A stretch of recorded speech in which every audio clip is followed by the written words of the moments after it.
Hey guys, got another proper build to show off this week here. We're going to take a look at this painted HMM Guysack from Kotobukiya. I'll just do my usual show and tell about the paint job in this video. If you want to know more about the kit, I already did a review on my channel a while ago that you can check out. Anyway, let's get started.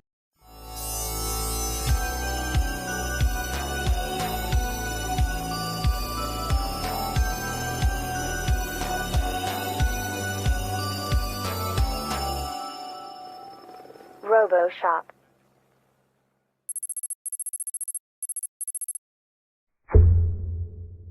So the general process of how I went about this one was that I first did the base painting on all of the metallic and all of the blue parts separately. The blue that you see, for example, here, I did by mixing the following three Tamiya paints: 5 units of XF25 light sea gray, 5 units of XF50 field blue, and 1 unit, just a hair of just straight X4 blue. The thing with the blue is, this is a really intense blue, really too intense for my liking. And so if you want a sort of pale blue, which is what I was going for here, you really need to mix it with a lot of grays and sort of cool grays, of course, to get that sort of tone. What's a little bit funny is that once I was done and I had painted the whole thing and also put myself through some really annoying stuff because I didn't want to have to hand paint the Tamiya paint, I realized that it's really almost exactly the same color as this Thunderhawk blue from Games Workshop. But oh well, now I know how to mix Thunderhawk blue. So I did all of the blue parts with that mix. The metallics were done with 3 different metallic paints. First of all, as always, I used Vallejo's gloss black surface primer, and then the undercarriage that you see here, and also this part of the tip of the tail, are gunmetal gray. Just my go-to color for undercarriages. I'm sure some of you are probably sick of me talking about this by now. And then for all of the lighter metallic parts, like here on the pincers, and also this section here of the torso, I used dark aluminum. And then the actual pincer blades are duraluminum. Once all of that was done, I did really just the usual. I dry brushed all over it. The metallics, I mean, first with chrome silver, and then with also a little bit of red brown to simulate some rust.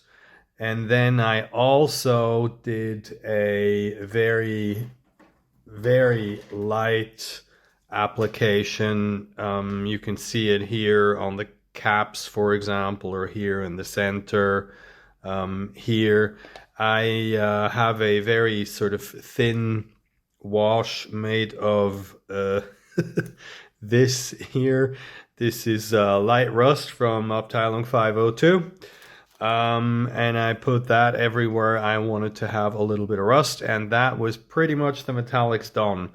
And then I put everything together pretty much the way you see it here, because I don't like doing weathering on individual parts.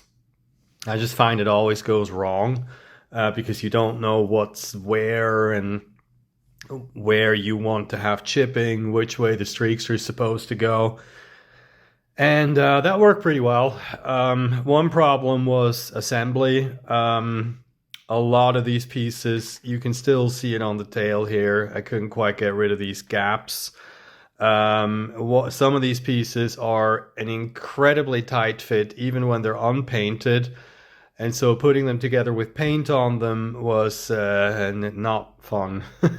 um, this, for example, if you've ever built an HMM Guysack, then you know that these sections here that the fuel tanks mount to are they're separate pieces, and there's this plugs in the back, this plugs in the front, and each has one peg, and this sort of holds everything together. And then because the metallic pieces underneath here didn't quite fit together perfectly anymore, essentially what ended up happening was that none of it fit. And I had to ultimately completely break off the pegs that hold these in place and just super glue them. And now I'm really worried what's going to happen when I plug the fuel tanks in the side, because I have a funny feeling they're just going to break off again. Anyway, before I started with the weathering, I painted on some orange details, like here on the on this radar dish, and also stupidly these fuel tanks, which I had to do 6 effing times. That's the worst idea I've ever had. Anyway, for this purpose, I used Fire Dragon Bright from Games Workshop, which is a wonderful, very intense light orange color, and it covers like ass. So it takes you like 3 or 4 coats to get a tiny little fuel tank like this done. And yeah, that's, what can I say? Not the best idea. Also, on all of these tubes here and on the tail, and actually I think I did these separately, but the ones that are directly molded into the armor pieces, I hand painted with Mechanicus Standard Gray, which I just realized I don't have on the table. And then once the Mechanicus Standard Gray was on there, I did a wash with Nuln Oil. This is still the old Nuln Oil that sticks a lot more than the more recent Games Workshop washes apparently do. And the whole point is to tint the Mechanicus Standard Gray more towards black, while not being entirely black, so that you can still see the darkened panel lines. This is basically a trick. This is how I do my the undersuits on my Space Marines, to make them appear black, but they're not actually entirely black. I also hand painted the pedals here in the cockpit with gunmetal gray. I think this is standard Tamiya brown with, I think, Xandri dust sponged on it, and a wash of Agrax Earthshade. And while I'm holding this, might as well put the pilot in there.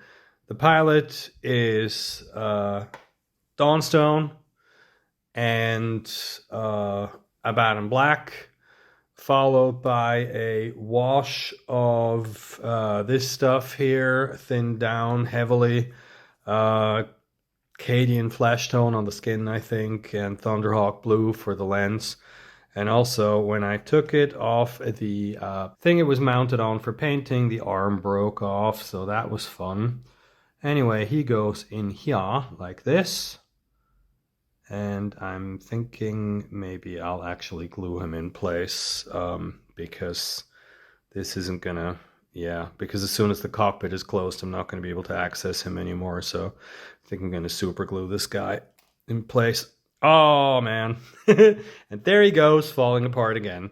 Anyway, let's just put that aside. I will fix that later. Not a problem. Now the weathering.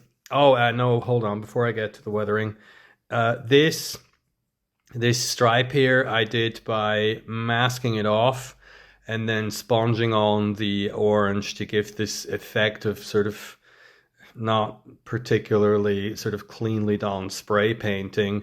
This is also something that I actually figured out doing Warhammer models, like any sort of marking that you see on tilting shields or anything like that. I always do it like that because it's way faster than freehanding. And if you're going for a weathered look, it actually works better. Oh yeah, another quick assembly problem while I'm at it. This piece here. This is, of course, already stuck together. Most of this is just the way I finalized it. But this has the gunmetal piece here has a vertical peg that goes up here in the center. And you are going to want to, at the very least, make sure this doesn't have any paint on it when you put this together. Otherwise, it is going to be impossible. And you're going to struggle and you're going to squeeze and you're going to bend one of these barrels and then you're going to have to straighten it back out and you're going to be terrified that you're going to break it.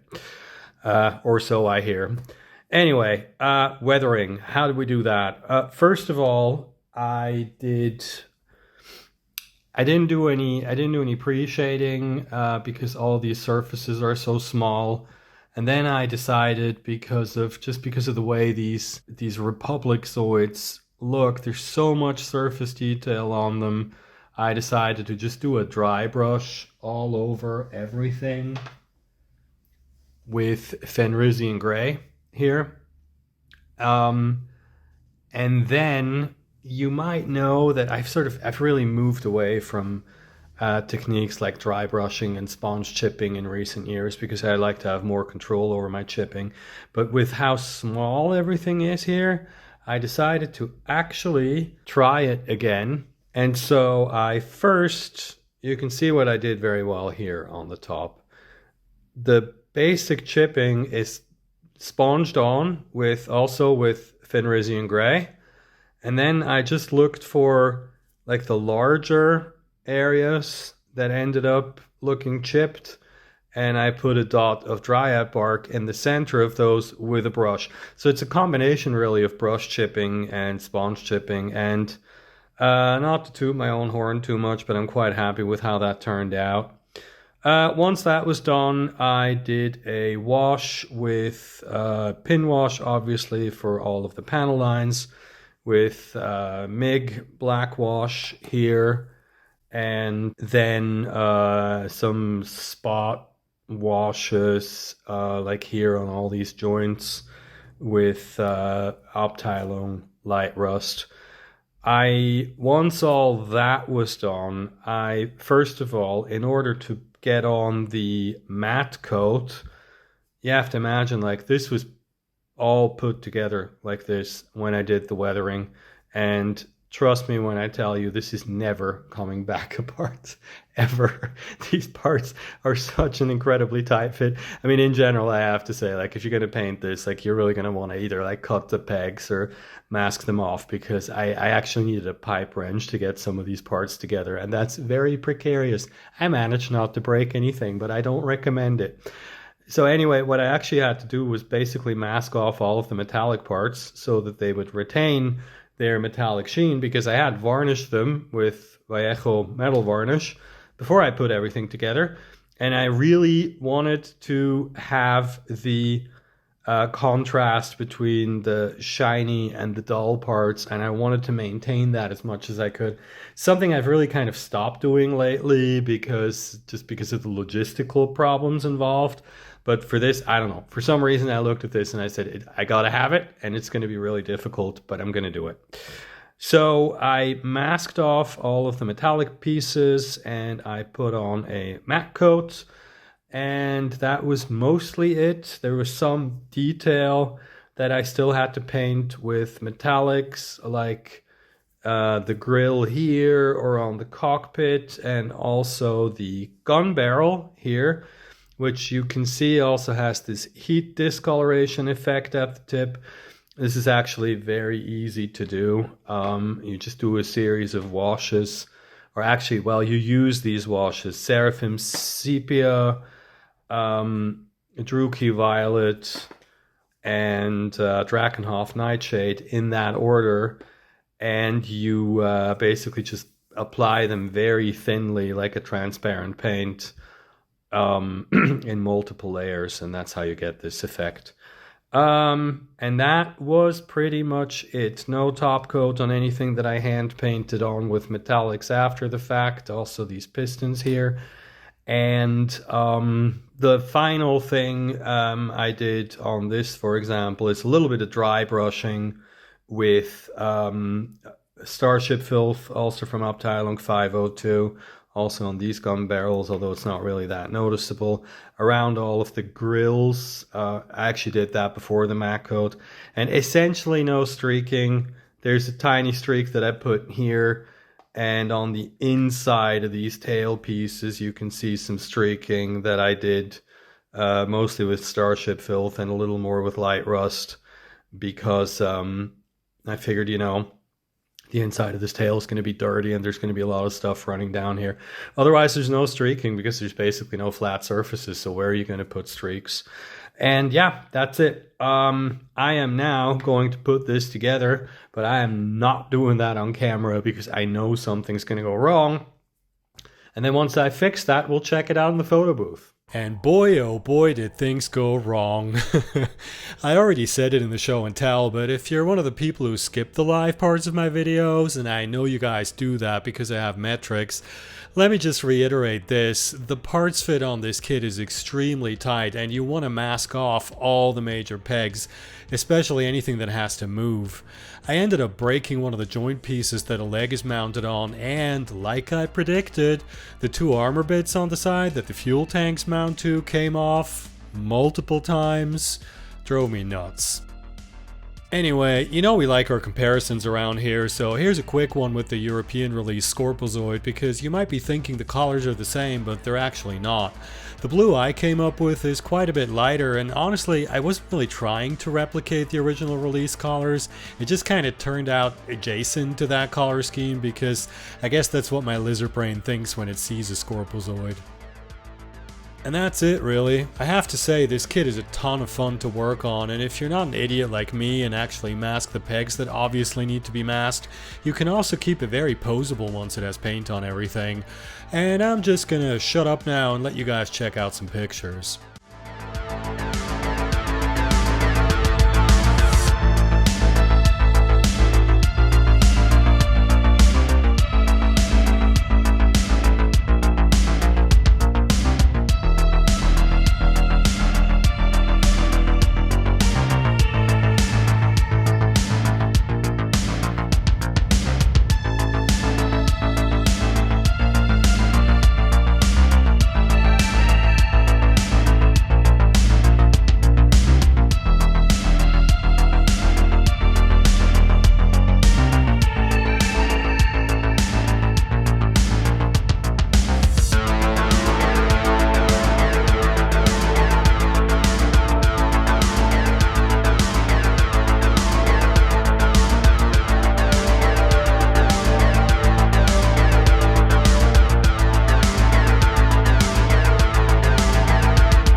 Well, and that's it for this one, folks. I'll have a whole bunch of stuff coming in at the end of this month, so I'd expect the RMZ Command Wolf to be the next thing we look at around here. So if you're a fan of Zoids and you don't want to miss that, you're going to want to subscribe to my channel because I always have more Zoids content coming out. And while you're down there, give the video a like and leave a comment. I also have Patreon and PayPal links in the description if you want to help me out with my Zoids budget, but if not, you know how it is. Engagement is currency, so do the algorithm tickly stuff, you know. In the meantime, thanks for watching, and I'll see you in the next one.